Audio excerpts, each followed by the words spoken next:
The Dockers go guts up into the 8 after a stirring win at the MCG against the Collingwood Football Club. They got smashed in entries, minus 23. How the heck did they do it other than Patrick Voss putting on the Superman cape and taking Darcy Moore to the absolute cleaners yesterday, Wow. Kingy? Give them their flowers. Give them their credit where credit is due. Yeah, so let's just talk about the game for a sec. Yeah. In a serious, there's a lot of things that happen that you'll never see again, right? You won't see Vossi kick 6 again in the fashion that he looked like. He seriously. You don't think you'll ever kick 6 again? Well, I'd be staggered if he kicked 6 again. Would you? Yeah. He's a pretty young man. He's going to probably play another. Well, if he's so 120, good, why is he still not at games? Essendon? Your man, your boys. Well, Not going to get a game there when you play like this. Don't get me started on the recruiting errors that Essendon have made. So credit to Vossi. He looked outstanding and actually ran right in that forward line to the point where they had to make a couple of changes on him. Quainer had to go and then Maynard finished on him. Sarong was unbelievable. 37 touches and was a constant problem at clearance. But in the end, Cornsey, and this has been my criticism for a long time, as soon as they started to pull the ball off the line and attack corridor in the last quarter, they scored and scored heavily. And they got through unopposed. I thought that Craig McRae in the post-match was really interesting. Where he talked about their quicker brand of... we might just hear that before we discuss his words. In our eyes, we thought Fremantle were really, really good when they needed to. When they needed to get the job done, they really came hard. They play a good brand of footy when they're up and going fast, isn't it? Like, maybe they should play a bit more of that at times. It's a good version of them. And I think that's what I agree with. You'd love to see it more frequently. If you can't... Did you like that? Do you have any issues with a coach having a little subtle dig at other teams? I love it. You like it? Yeah. Don't you think it adds to the theatre of our code? Oh, it's probably not something I would do. But it's true though, isn't it? Weren't they setting up for... That's his perspective, but is it for him to comment on that? Well, who else can comment on it? He's setting up the game. Freo. Well, you can talk about him. Well, he doesn't care about Freo. What does he care? Do you think it was... Why should he care what not Freo dissimilar with what Damien Hardwick had to say about Essendon a few weeks ago? Which was also true. Condescending and... But only people that want to be offended can be offended, right? They're the facts. No, do you think Fremantle will be offended? Well, that's reality, isn't it? You think go they'd slow, agree? you play slow footy, and we set up to defeat your slow footy. We had Darcy Cameron down the line all day who kept just intercept marking and picking you off, made it hard for you to go around us. And then when they changed modes, Collingwood weren't ready for that change of mode. And so they actually got through because of what Craig's talking about. So this is Collingwood have kicked 63 points last week. They've kicked 78 this week. I think you could equally say, well, geez, are you playing? How attacking are you playing at the moment? And how's your ability to connect? And tell you what, if you have 35 inside 50 tackles and lock the ball in the forward half like they did, 38 forward half intercepts, you're going to win a lot of games. I don't think Craig McRae's concerned at all with where Collingwood are at. They've got a couple of key defenders out at the moment.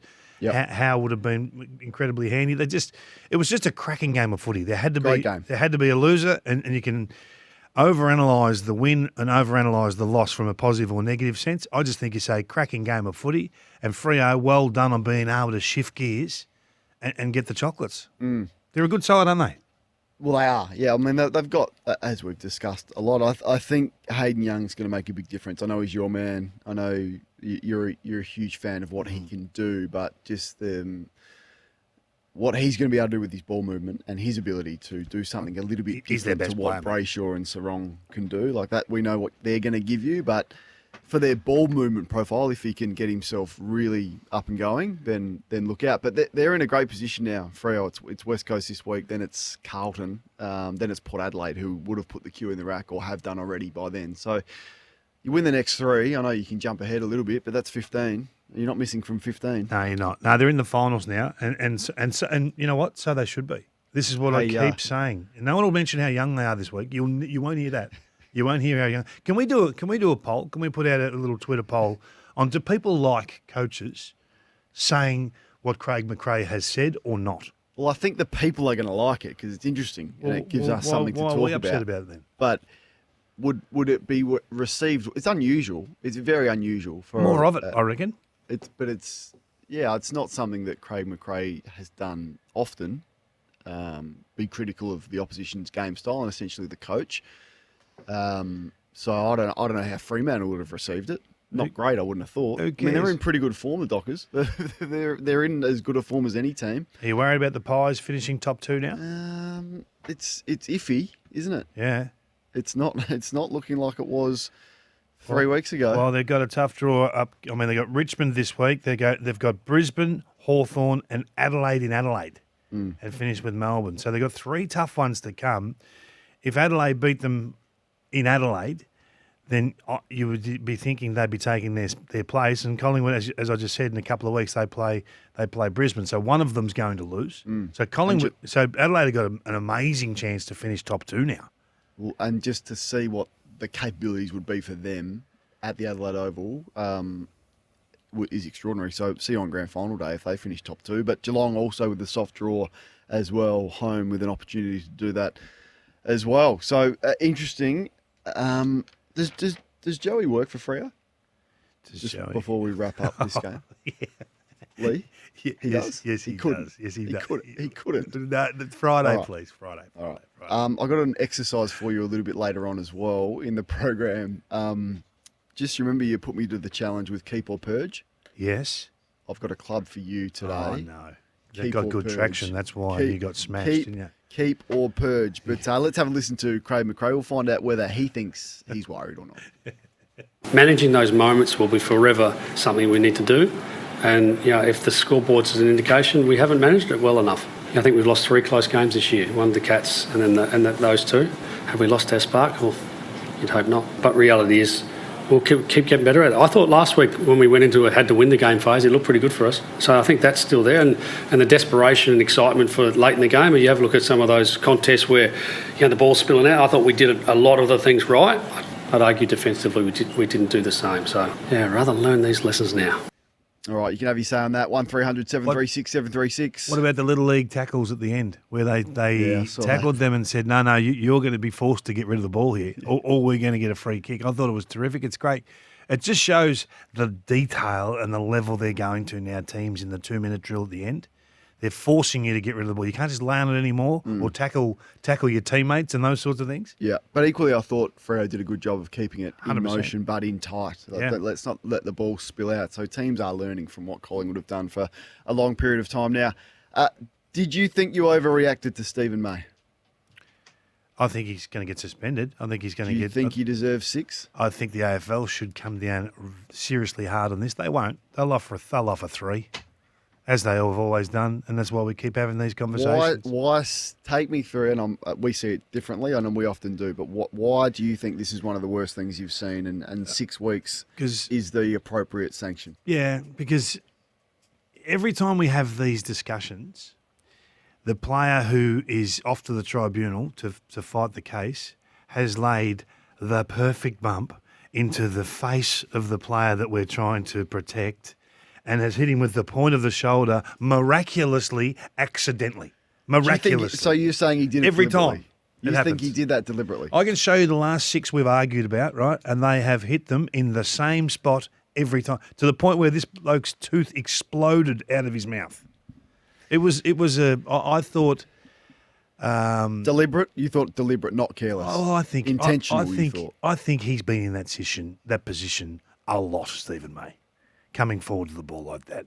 And I give these guys credit for so many things that they do that are brilliant on the footy field, in tight spaces and with just fractions of a second to work in. And then I can't move past all of that when these sorts of acts happen.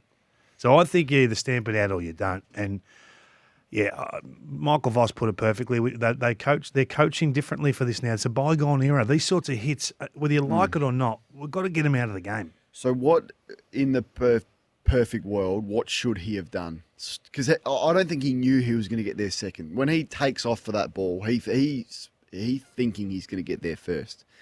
Now, right at the last minute, he goes, I'm not going to get there first. But we're talking like not even milliseconds here. Yeah. He's tried to lower his arms, go limp. I think the game now is asking you to assess that earlier. That's what I think the game is asking you to do.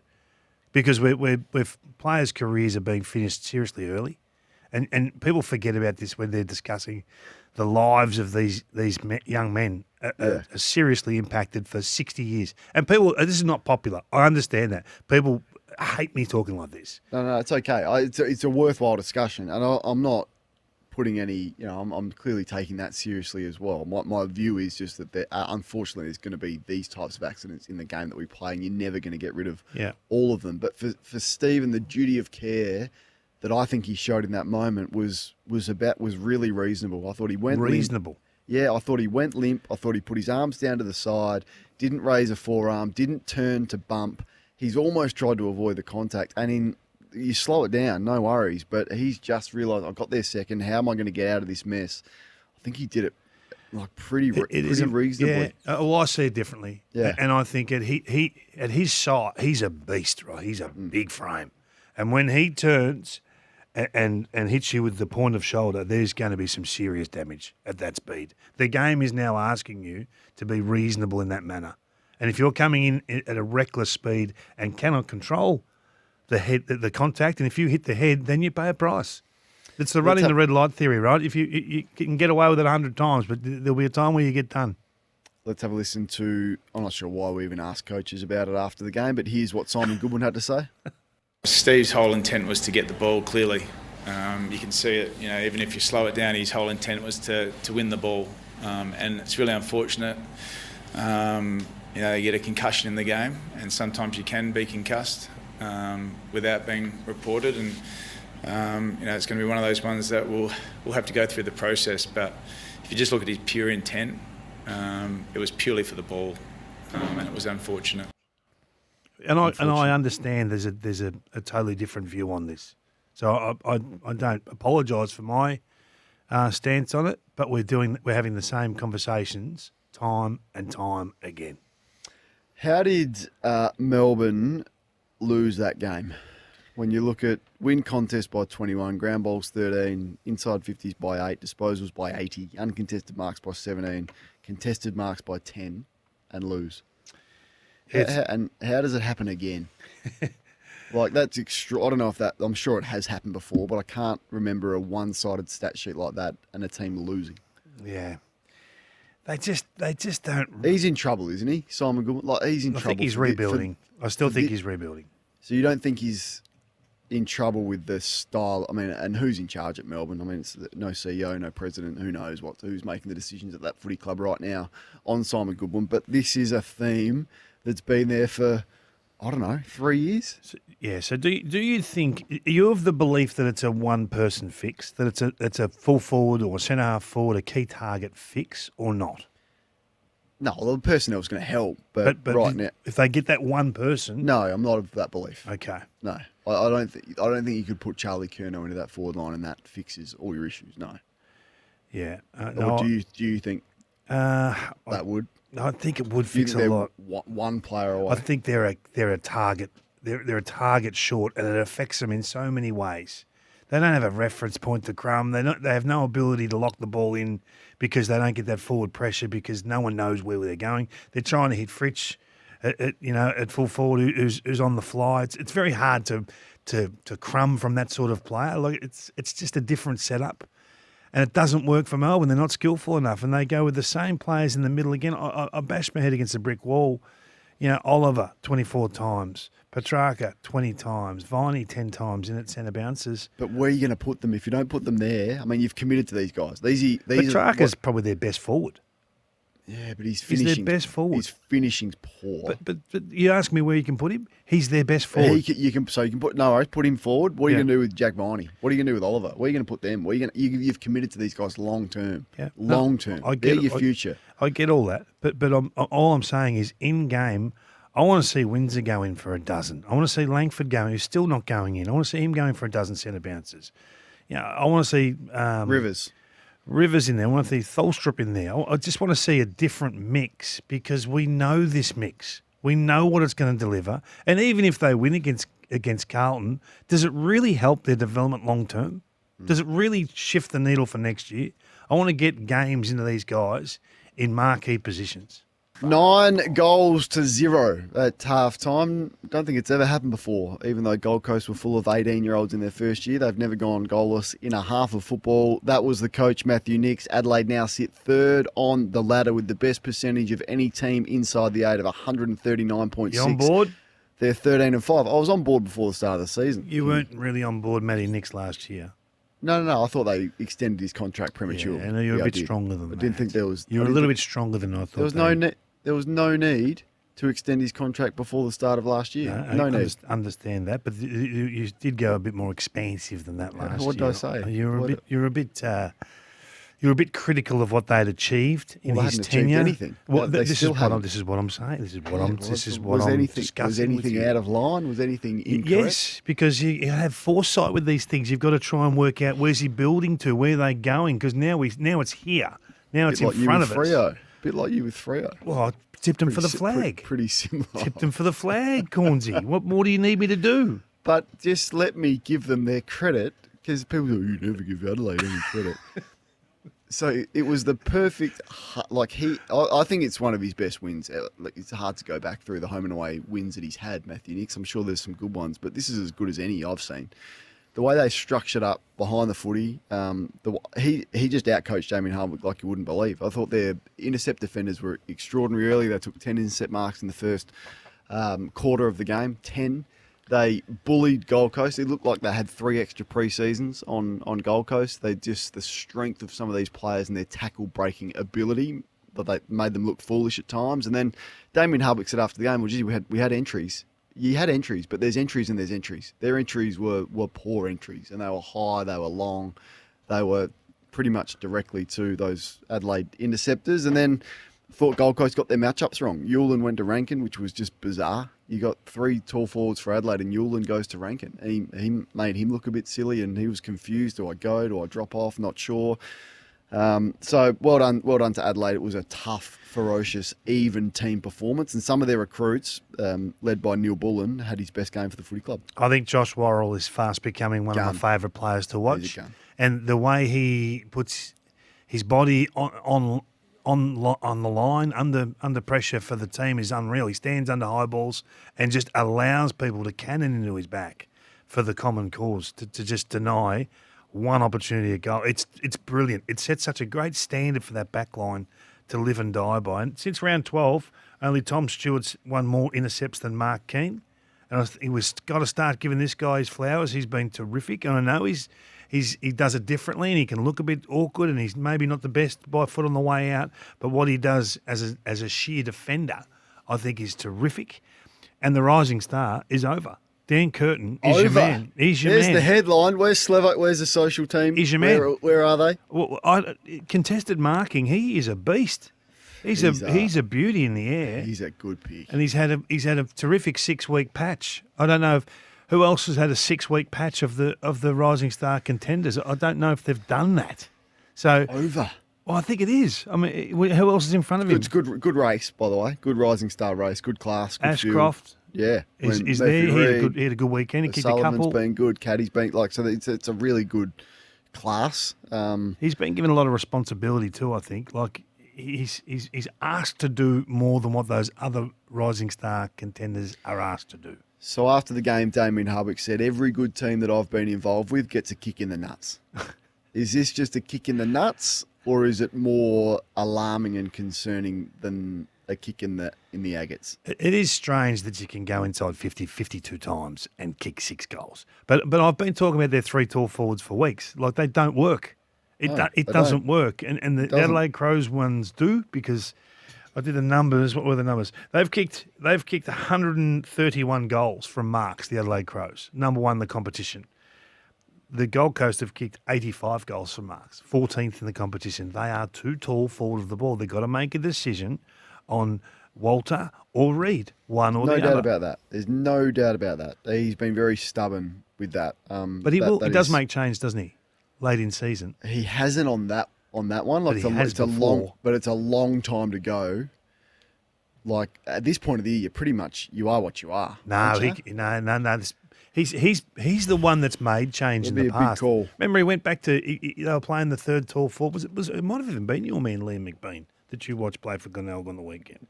He dropped him out of the team and played Sean Grigg in the ruck. Brought in, was it Josh Caddy or Townsend to full forward late after they lost to Geelong in about round 20 one year, and then went on and won the flag. So I think that he knows the game better than us. So let's just have a look. Let's just wait and see what he does. Let's see what he does. I would play Walters at centre half back. Jed Walter at centre, he would be a star at centre half back. Collins coming back, and they've got a problem there. They've got a problem with Mac Andrew.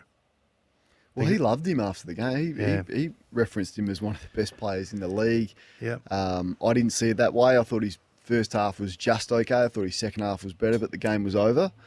Won a stack of intercepts, but you know. Brisbane this week, big game for them as they sort of run out of room to keep themselves in the 8. Of course, they've got that extra game against Essendon, which they will win. Did you agree with me with the curtain call, by the way? Well, I don't want to say.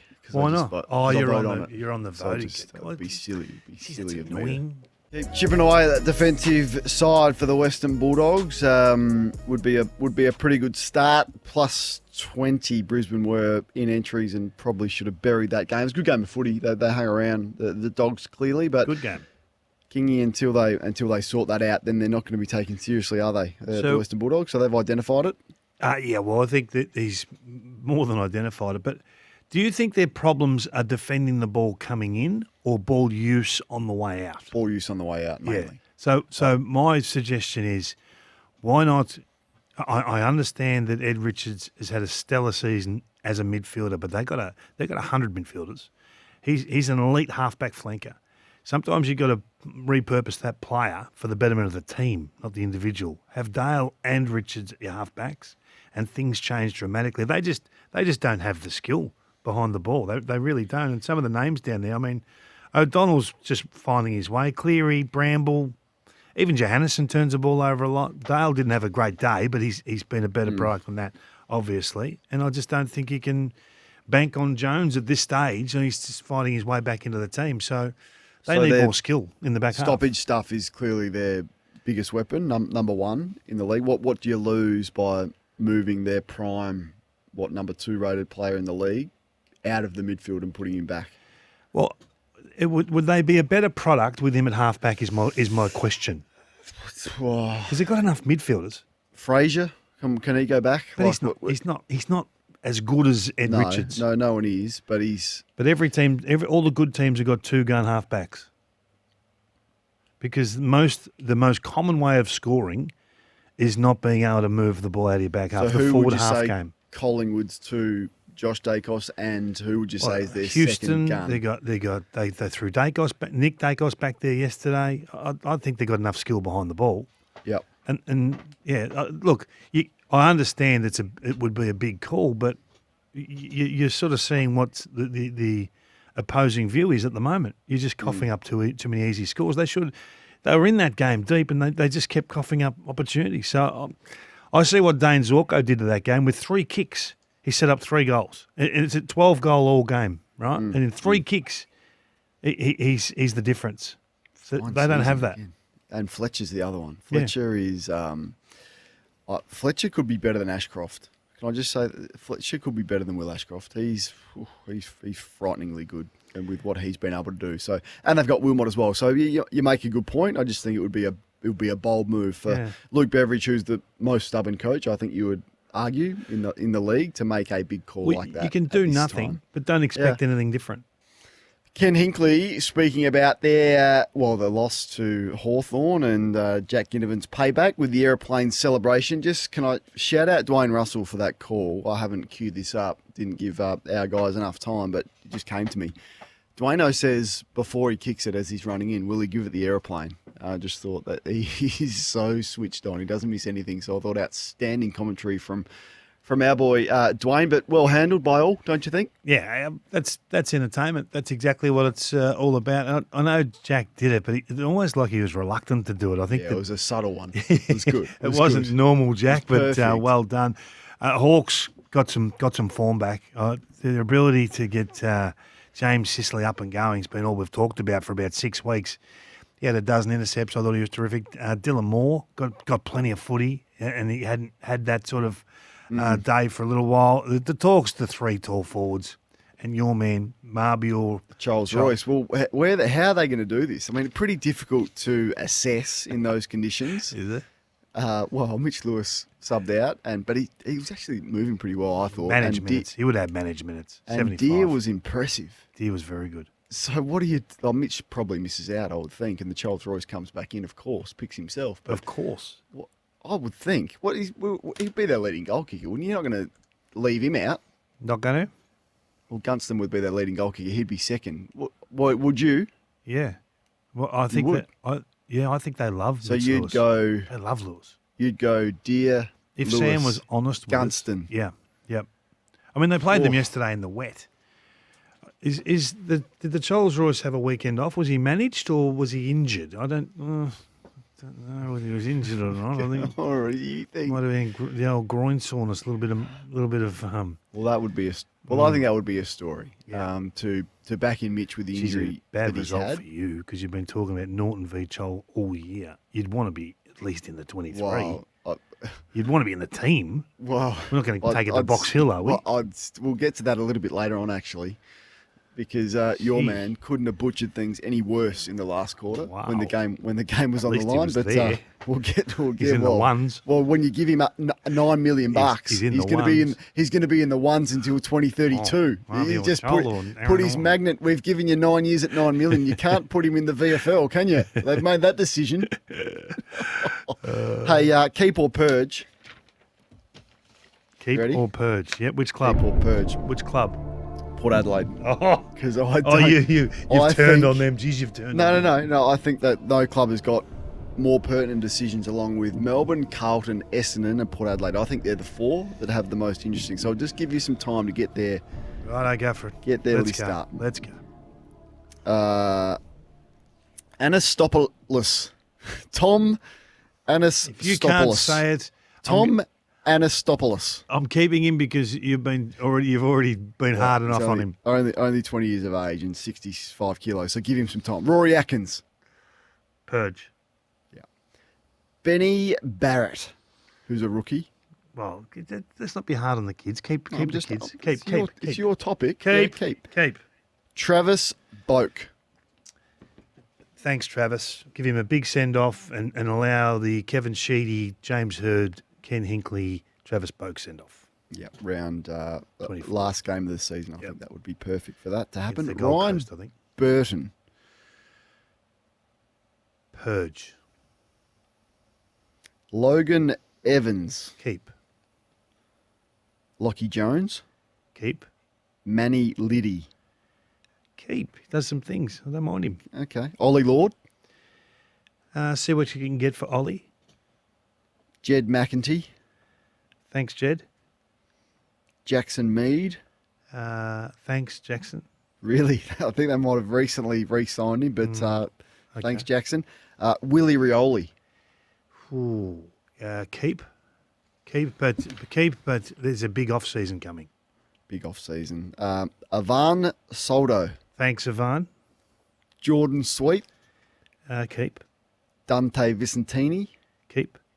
Dylan Williams. Keep.